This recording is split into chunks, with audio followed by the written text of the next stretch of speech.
Hi, it's Paul Ryan from Ryan Tunes. This session is number 26 in the Creative Depot series and the very last one. It's also number 2 in our tracking sessions. So we began with an idea of a song. We've got the song written, it's all polished up. We created a map or a blueprint of the song and put it down as a ghost track. It's all on the computer as track number 1. We know where to put the microphones on each instrument. We know which preamps we're going to want to use with the instruments, plus any special treatments such as EQ or transient handling or anything like that, compression.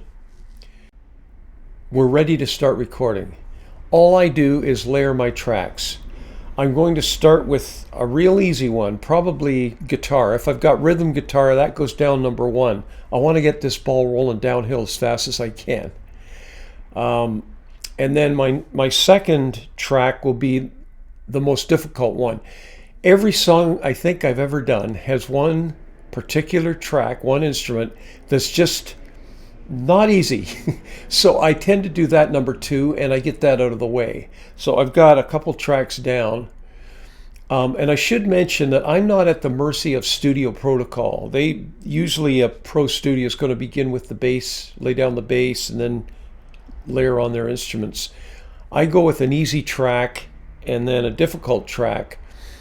The reason being it just works for me. I do end with vocals, as studios do.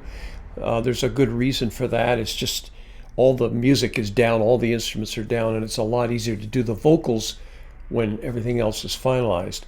But other than that, I kind of layer as I go, really, on some of these songs.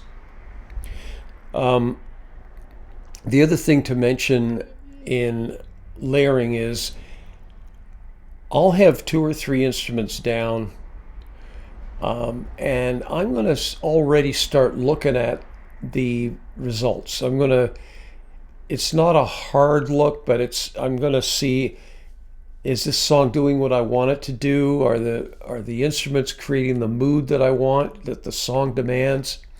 I sort of know that early on. Maybe after a couple tracks, 2, 3 tracks, I know if I'm headed in the right direction or am I in for a total redo. Not too many times I've had to go that far and be that drastic, but it's happened. After a few tracks have been laid down, I kind of know where I'm going. If I've got any changes to make on future instrumentation, I'll do that. So after the first couple tracks, I do that little bit of homework, and probably the bass goes down fairly early. Not number 1, but early. And I just finish layering. And usually it takes a few tries to get a track right.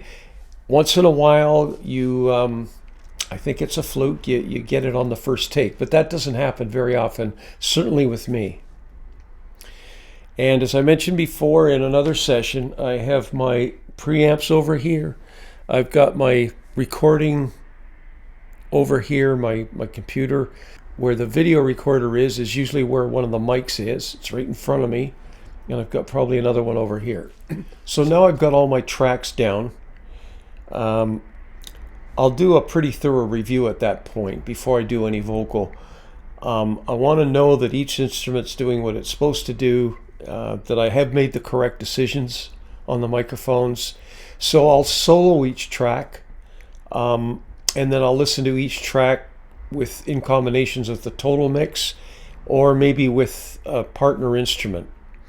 Let's say you're doing, I don't know, guitar rhythm and the banjo over it. So I might just listen to those 2. No bass, no mandolin, no nothing else. Just those 2. Just how are they working? I'm looking also at that point for notes to send on to the producer. If I do make a mistake somewhere on one of the tracks, I want him to know that's there so that he can do any repairs if that has to be done. So I've done my thorough review. I've got my music tracks. I'm ready for vocal.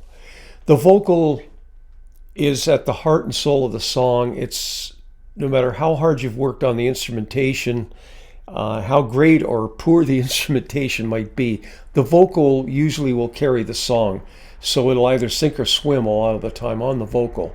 So I'm looking for spots where you might relay emotion, or you might be strong or pensive, what the singer's emotion might be at that particular point in time in the song. And also, obviously, the personality of the song is going to dictate that. So now I've got the vocal down. I now have a mix-ready song. I blind out the ghost track, as we saw in another session there. All the other tracks are live and ready to go to the producer.